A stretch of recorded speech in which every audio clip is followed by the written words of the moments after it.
Good morning, ma'am. Ngasi video je khoi ka je hana lem bo mong je kitang kha on thoke aruga du on thok poda sangi bo pochai ma'am do du matang de ni si video je ma'am pune mi si huji unboxing han torage.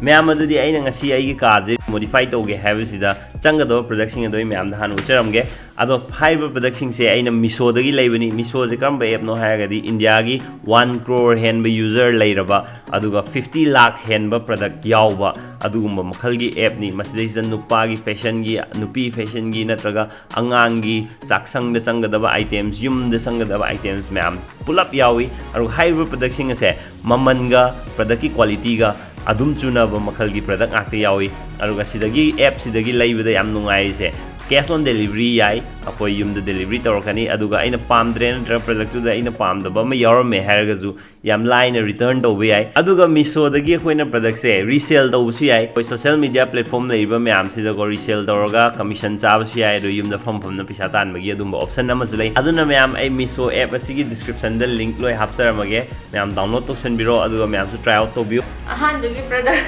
curtain do sida lei jare si curtain je 7 feet chang bako aduga 4 feet pae sigumba chahunga patrangwa natro adu chahunga trangwa adu dane sigumba ani phangduiba sigi masu se akoi gi dark green ne ba adu masu makhan makhan lai maroon color ade blue masu lai adegi blue haraga sky blue ga blue black masu dumai oibudo ade maroon masu adu makhan cream masu su yawe pot podine akoi da hana som da lai se si sina di hena soft oi be heleba sina khara diwale adu targa so dum smaina sizina bagi di yale rupa chahunga minute hai dor chahunga drama jidadi kitchen do khoi ji sida oi ni na ko si hana lem smile lem bani hoje anau do thari ngai mathangi product sina carpet le se kitchen gi oina ne carpet se ko combo oina lakpa amana asang mane amana tim asang masina ne akhoi gi foot mari mu hangi hai tare atin majina foot ani aduga pak puna foot ama makhai mu pakani ko adu aina sije sida matang khara gi kaino oijaba ji sida thana baina lobane ba aduga sigi combo da lakuje ani je price chaniga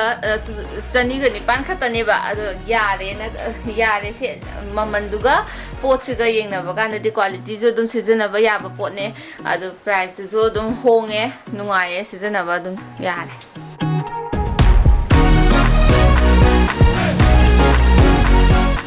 mathangi product sida si koi gi bed ki makha da thana ba faina khong gumba kha tai thuoga ko bed phom garam dai da yam nungai si je si na ne chamri ga manga de si pot si ga hai ro di chap sana re ba si ki pot se makha gi je si pot makha je su tu nan da ba do tai thok ba ko tok ba brush na si na thok ba su dur ga su si na ba da yam nungai re ji ji aduga si gi sang ba si na foot mari makhai muk sange aduga pak pa gi sina ne foot ani ama makhai pai every day sa mama ga okay butai so gi tu la product se ta hai la pa cha jan wow ai jan pi ga ada si product mayam sigi na link to makhagi description da hapsara maga adu apamba yaur ga di adum sanga ga yimbiro check out of yo mathangi product sina sida leisere ise king size ki ne koin lawri je waterproof bedsheet ne ko ado si mathaki jina soft oiba pot ne ba ado duga mapan yepsan ba je sina stretchable oye do yepsan ba loi thunge chap chare do si je koina mathak ta ina bedsheet ama ha pa tha ba wani singak ta dum sin thara ga dum hipa ya ba pot ne ba ado maman je 635 pi ado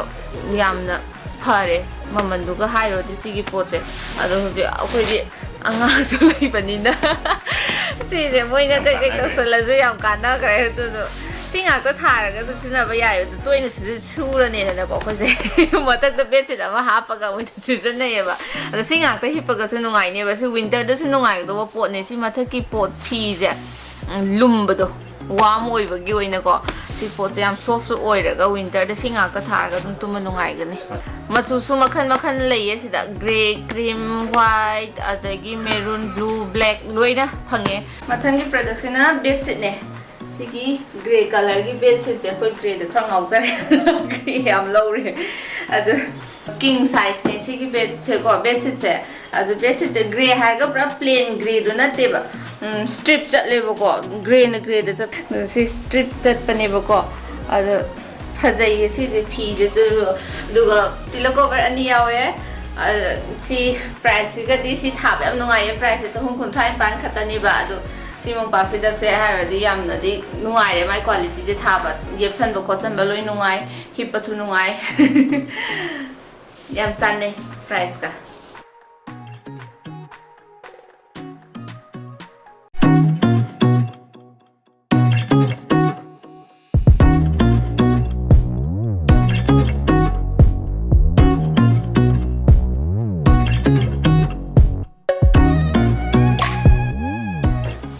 next product से जो bedsheet ने को अदो सिना अंगांग गे हाइदारे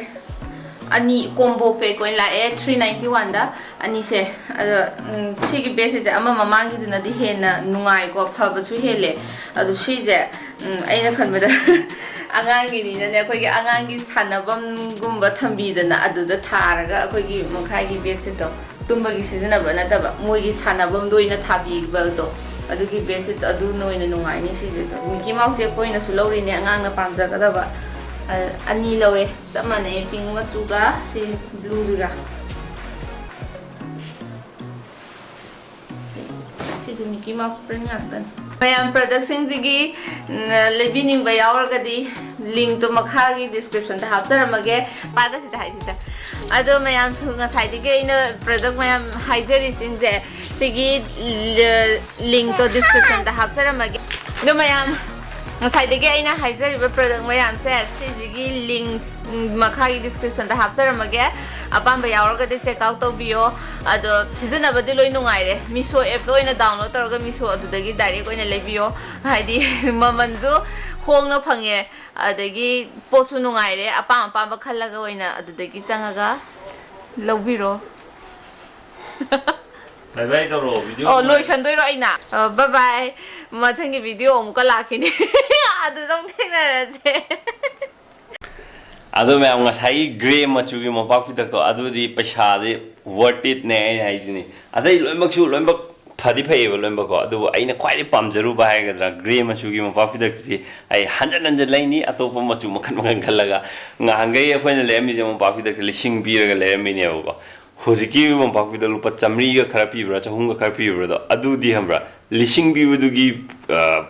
adudi hena phagi ba male aba ko अरे ये पसु याम नुंगाइबो को size याम चावेबो मोइदो अरनाइ definitely हमको जुलाइगनी मैं आमसे check out so interview description link हापावने check it out bye bye